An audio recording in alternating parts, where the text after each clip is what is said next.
Buenos días, hermanas. Continuamos con nuestro estudio del libro de Eclesiastés y hoy vamos a ver la lección número 4, que comprende del capítulo 5, versículo 1 hasta el capítulo 7, versículo 14.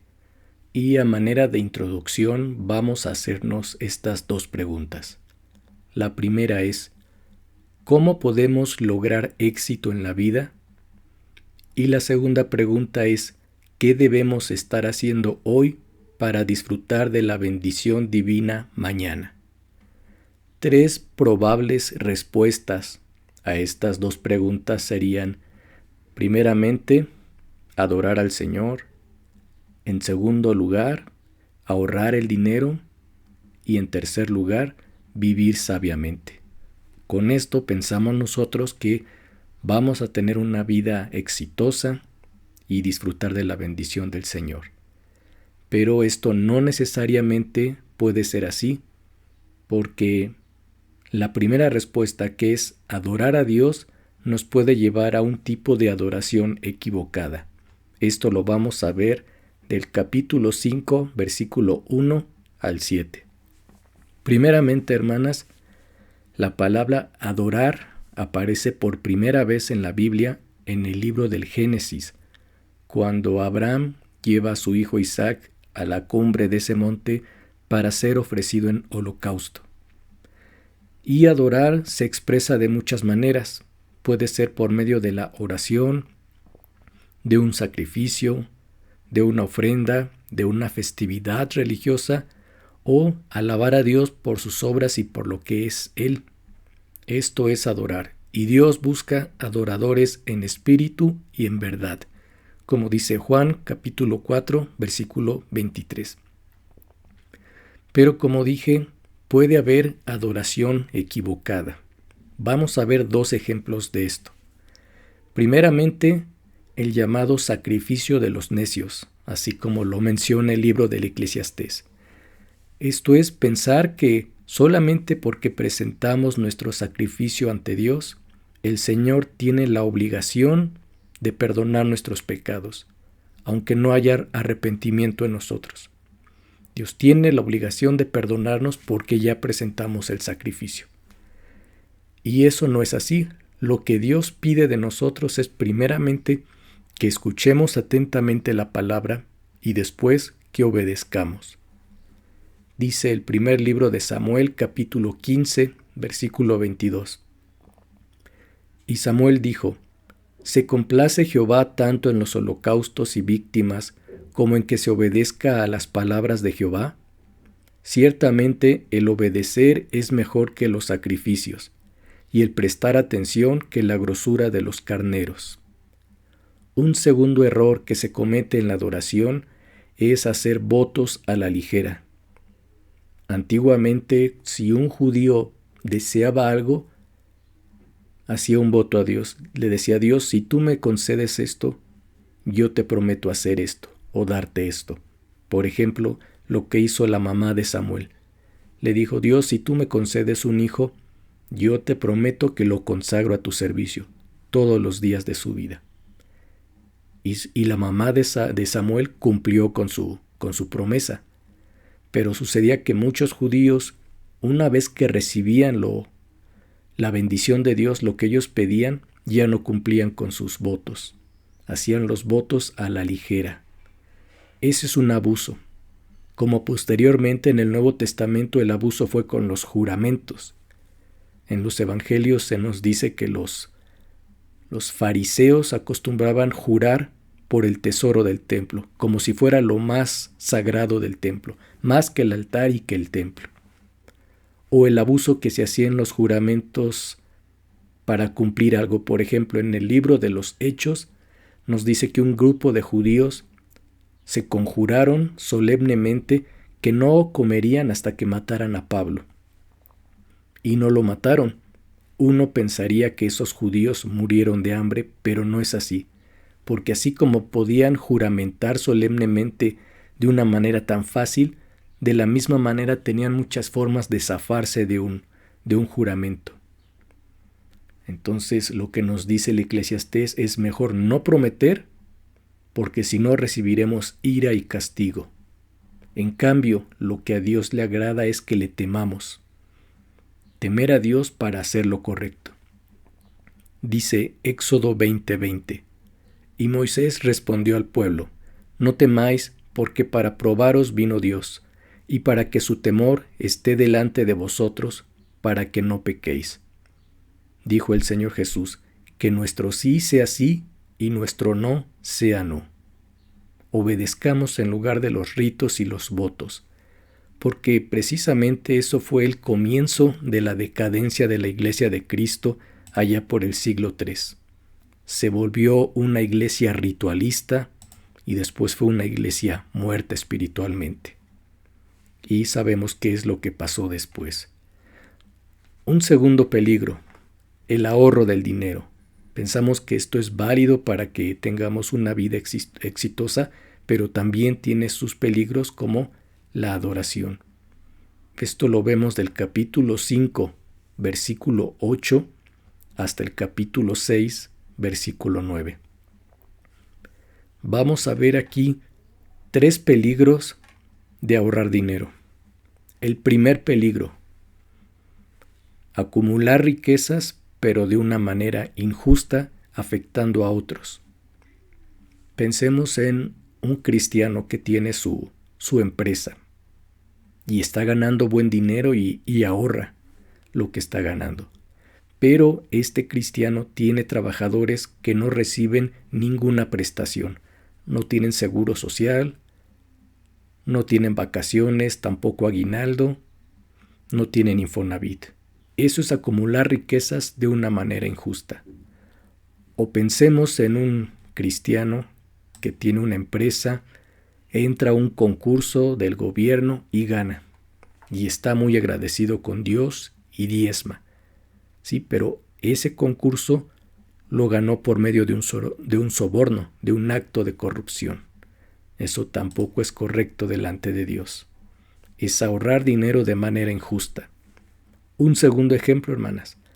Pensemos que ahorramos dinero, lo tenemos en el banco y bajo ninguna circunstancia queremos tocarlo. Entonces necesitamos componer el coche. Y con tal de no tocar nuestros ahorros, preferimos pedir un préstamo y endeudarnos y además pagar intereses. Eso es peor, hermanas. O un tercer caso de los peligros del ahorro.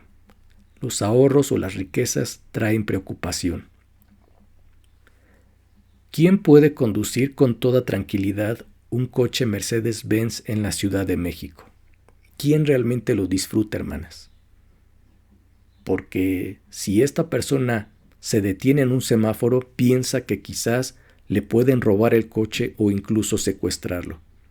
Y si sale en su Mercedes-Benz, tiene que ser acompañado por escoltas que vayan delante de él y detrás de él. Es decir, nos quita la tranquilidad. Y resulta que el pobre duerme mejor que el rico, porque el rico está pensando que no le roben, que no pierda su dinero, pensando que quizá un mal negocio y pierde todo su dinero. En cambio, el apóstol Pablo nos dice en 1 de Timoteo capítulo 6, versículo 19 al 20, ¿qué es lo que podemos hacer para que las preocupaciones no nos quiten el sueño? Y también, ¿qué es lo que podemos hacer para acumular tesoros en el cielo? Dice 1 de Timoteo 6, versículo 17 al 19. A los ricos de este siglo manda que no sean altivos, ni pongan la esperanza en las riquezas, las cuales son inciertas, sino en el Dios vivo, que nos da todas las cosas en abundancia para que las disfrutemos. Que hagan bien, que sean ricos en buenas obras, dadivosos, generosos, atesorando para sí buen fundamento para lo porvenir, que echen mano de la vida eterna. Porque sería una desgracia, hermanas, que teniendo bienes materiales no haya satisfacción en ellos, no haya contentamiento. Es por eso que el predicador dice que es mejor un abortivo que un hombre que vivió la vida y no encontró satisfacción en ella ni en lo que tuvo, porque el abortivo no vivió y no vivió bajo esos afanes y esos sufrimientos, esos miedos de perder lo que tiene. Lo mejor es tener contentamiento con lo mucho o lo poco que tengamos y vivir una vida de manera diligente. Y la tercera respuesta para llevar una vida exitosa, pensamos nosotros, es vivir con sabiduría. Pero veremos que la sabiduría no nos puede garantizar ni una vida exitosa ni una larga vida. También hay peligros y contrastes. Y esto lo vamos a ver del capítulo 6, versículo 10, hasta el capítulo 7, versículo 14. Salomón va a dar una serie de proverbios que van unidos con la frase más vale. Y lo que va a hacer Salomón es primeramente dar un versículo clásico de la sabiduría antigua, seguido por una reflexión que trata de que nosotros meditemos y profundicemos y veamos a veces pues las incomprensiones, las ironías de la vida. Y estos proverbios los podemos clasificar en 4.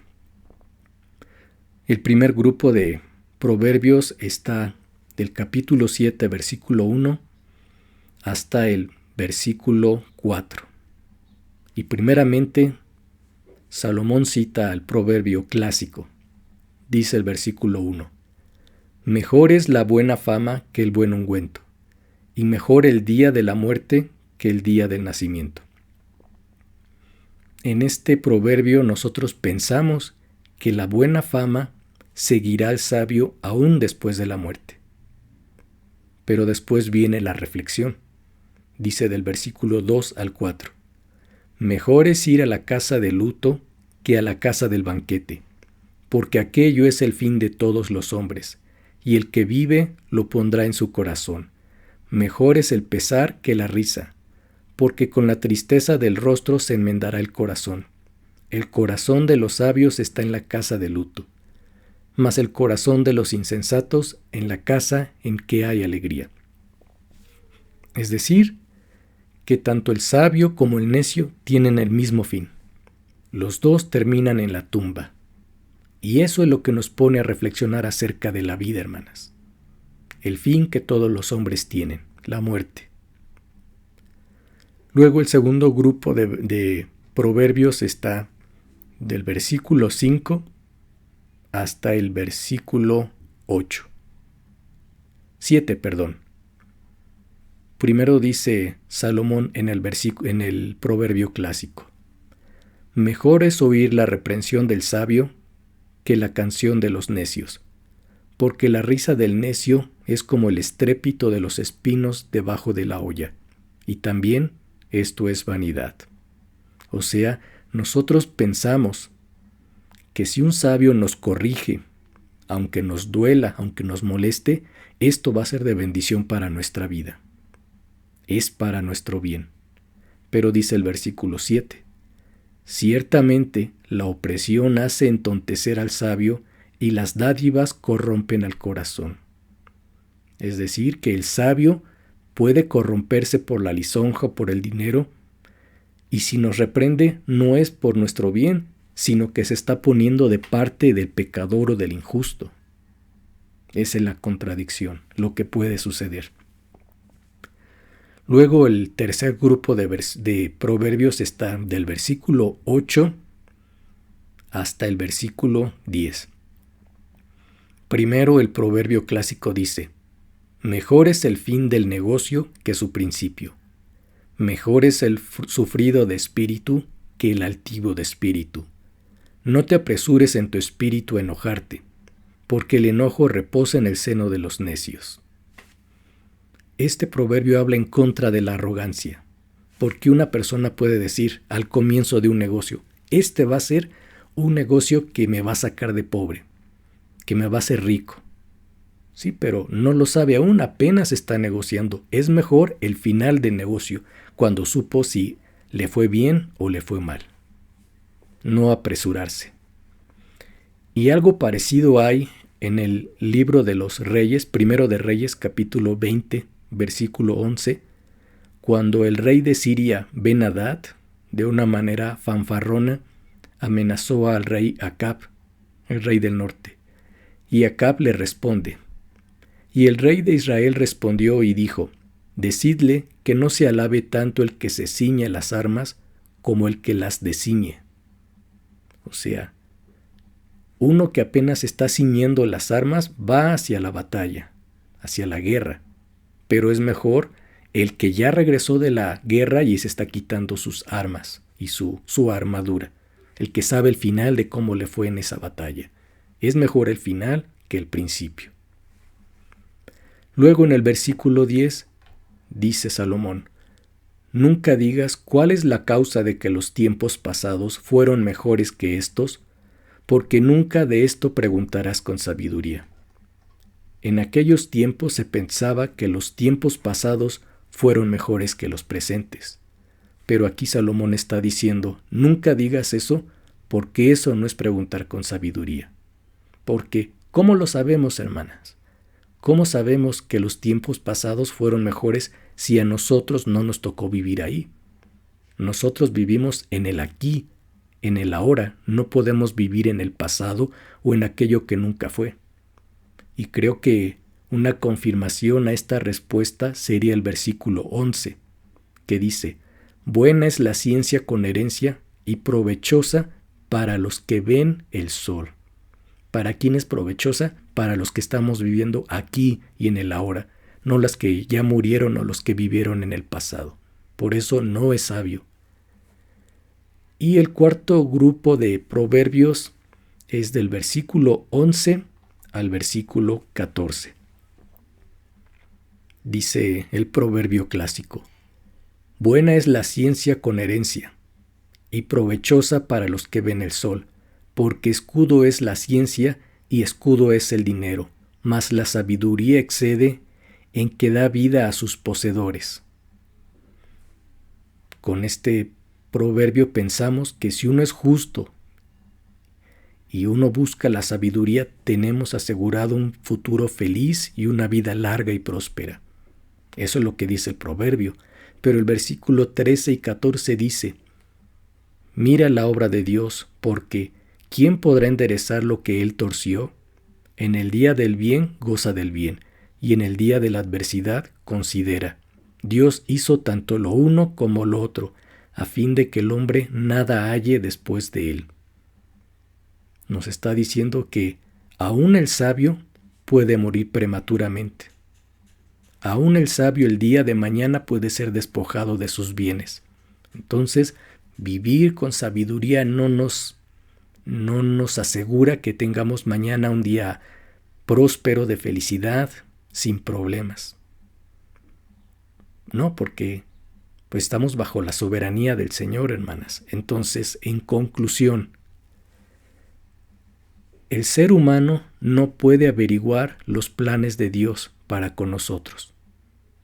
Pero somos sabios si reconocemos que estamos viviendo dentro de esta soberanía del Señor. Él sabe lo que pasará el día de mañana. Somos nosotros peregrinos como Abraham, hermanas, a los que Dios nos puede revelar algo de nuestro futuro, pero no todos los detalles. No todo lo que tiene Dios para nuestra vida. Por ejemplo, Dios le dijo solamente a Abraham, salte de tu parentela, ve a la tierra que yo te voy a dar y serás de bendición. Pero en ningún momento Dios le dijo a Abraham que por lo menos 2 veces iban a estar a punto de quitarle a su esposa, que en la tierra prometida sufriría escasez, que iba a sufrir peligros. Eso no se lo dijo Dios, aunque fue un hombre de fe y temeroso de Dios. Me voy a permitir leer la Biblia en su traducción Dios habla hoy, en Romanos capítulo 8, del versículo 26 al versículo 29. Y dice la palabra de Dios. De igual manera el Espíritu nos ayuda en nuestra debilidad, porque no sabemos orar como es debido, porque el Espíritu mismo ruega a Dios por nosotros, con gemidos que no pueden expresarse con palabras. Y Dios, que examina los corazones, sabe qué es lo que el Espíritu quiere decir, porque el Espíritu ruega conforme a la voluntad de Dios por los del pueblo santo. Sabemos que Dios dispone todas las cosas para el bien de quienes lo aman, a los cuales Él ha llamado de acuerdo con su propósito. A los que de antemano Dios había conocido, los destinó desde un principio a ser como su Hijo, para que su Hijo fuera el primero entre muchos hermanos.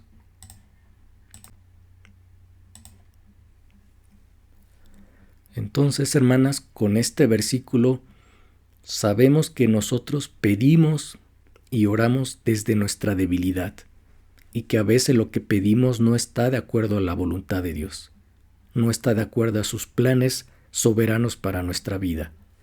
Pero dice que el Espíritu de Dios intercede por nosotros de acuerdo a la voluntad del Señor. Así que, si la respuesta de Dios es sí o es no, o si pasamos por una situación fácil o difícil, para los que amamos a Dios, todo eso obra para bien. Porque la meta es que Dios nos destinó para ser hechos hijos conforme a su imagen, a la imagen del Hijo de Dios. En este proceso puede haber dificultades y problemas, pero la meta es esa.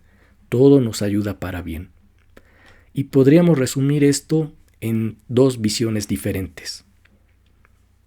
La primera está dentro de la esfera de lo terrenal o existencial, que es lo que plantea el libro del Eclesiastés hasta este capítulo. Y lo resumimos así. Premisa 1 dice: el justo busca vivir sabiamente para que le vaya bien en la vida. Premisa 2. La vida está acompañada de aflicciones e injusticia. Conclusión: la vida es vanidad y la vida es injusta. Pero si esto lo vemos desde la esfera de lo celestial, de la fe, de la religión, cambian las premisas, porque entonces tenemos premisa 1, el justo busca agradar a Dios. Premisa 2, Dios es justo. Conclusión, Dios da a los justos conforme a sus obras en esta vida y o en la venidera. Dice 2 de Corintios capítulo 5 versículo 10, porque es necesario que todos nosotros comparezcamos ante el tribunal de Cristo para que cada uno reciba lo que haya hecho mientras estaba en el cuerpo, sea bueno o sea malo. Y Apocalipsis 22:12 dice: He aquí yo vengo pronto, y mi galardón conmigo, para recompensar a cada uno según sea su obra. Hasta aquí la lección y que el Señor les bendiga, hermanas.